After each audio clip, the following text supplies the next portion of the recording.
Hi, so welcome to my leadership interview, or should I say the results and afterwards of my leadership interview. So first, I'm going to introduce myself. My name is Adam Racklin. I am a fourth year University of Florida student. Studying political science and family, youth, and community sciences with a minor in leadership, which is what this interview is for. Um, so this is part of the leadership interview. The first question is explain why the individual was selected for the interview. I actually selected my brother Jake. The reason that I selected him was because that me and him are very different leaders that I've noticed over the years.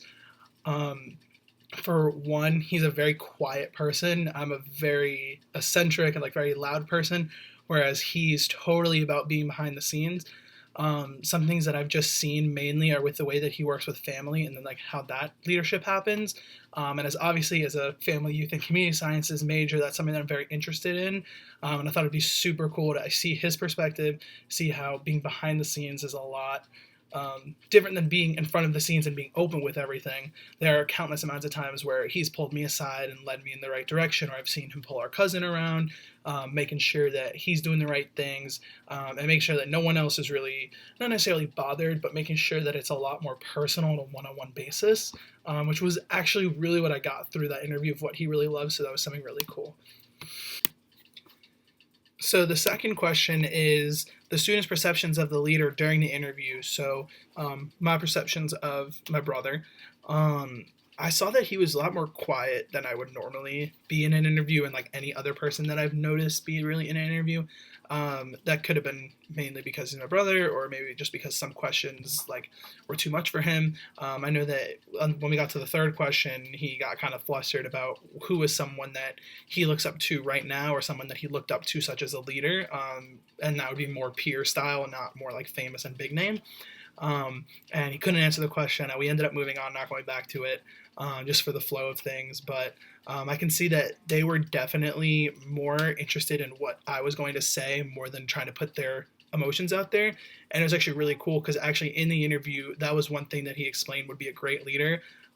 Someone who listens more and is more quiet, just because the way that he feels about a leader is someone should be more personable, more on their own, and not just widely in front of everyone. So that was really interesting because that is total opposite of me, and I view him such as in this crazy good leadership role. So So the third question is key leadership characteristics discussed by this person during the interview. So discussed by my brother.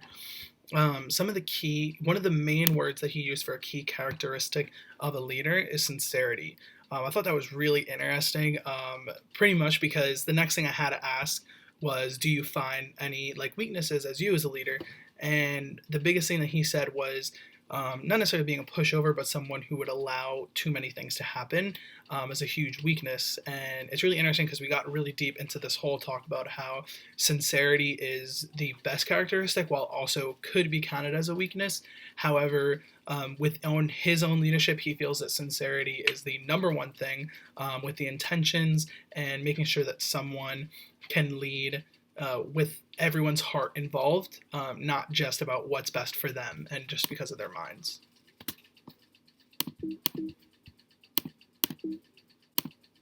So the fourth question is my perception of the individual as a leader after the interview. So my brother actually got really close because of this interview. He got to realize some of the things that I've seen in him, some of the more leadership techniques that I've seen him do that he didn't even notice. Kind of like the whole being like basically one of the main leaders in the family, and keeping the family close together, keeping them held knitly tight.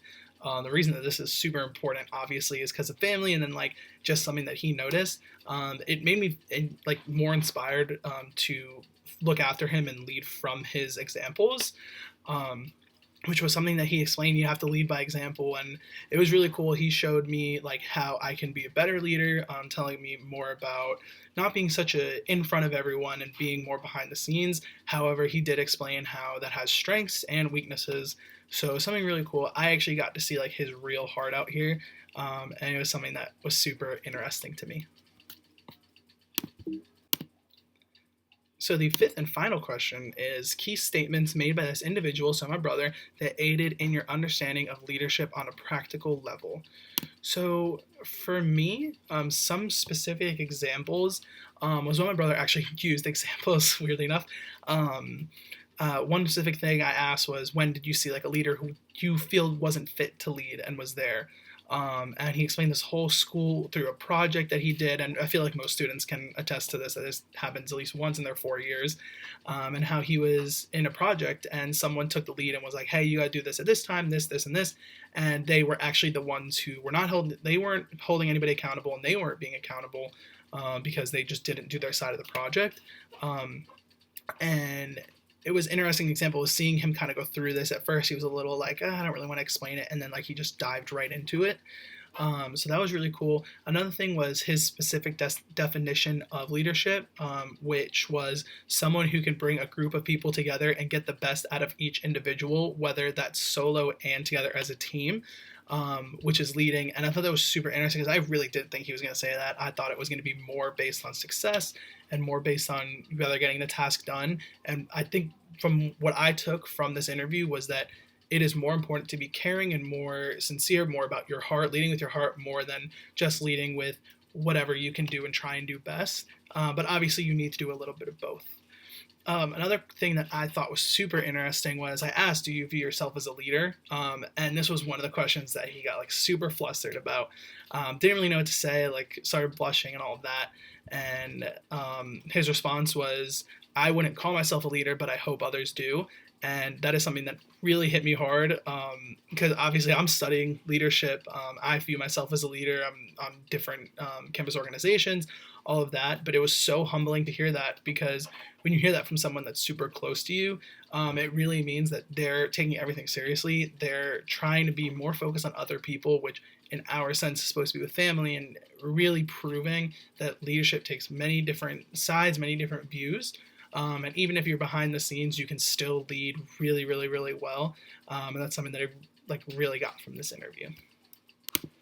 Another characteristic that I thought was super interesting to learn from this interview was that my brother's favorite famous leader is Gary Vee. He is a sports analyst, talks about sports, does all these things, and which is super, it like makes total sense because my brother's a huge sports nerd. And I thought it was super interesting to know. His reasoning was because because his quote has infectious positivity. And he knows when to tell people they are wrong, but it's constructive. It's not just, oh, you're wrong, blah, blah, blah. It's you're wrong, but like, let's kind of explain why. And his relentless pursuit of success, it makes him super easy to look up to. I thought that was really like important to know, because it showed that if you have any commonality, so in this case, my brother and Gary Vee are hugely into sports. If you have that commonality, it's gonna be super easy to look up to somebody. And that's a characteristic that I feel isn't really expanded upon when it comes to the idea and study of leadership. We view all these leaders, but how are you going to define a specific leader if they don't have any commonalities between someone? And then when you have those commonalities, how are you going to base whether they believe they were a great leader or just because of something they have in common? I thought that was really interesting. I think that's something that I should definitely look into, that just anybody studying leadership look into. Thank you again for watching my leadership interview video. I know that it's something that's super cool. It was super interesting to me to be able to interview my brother, hear his leadership style, hear what he views as a good leader and what he views as a bad leader. And it was really able to help me focus on what I would like to study within the leadership topic and exactly what leadership means to me.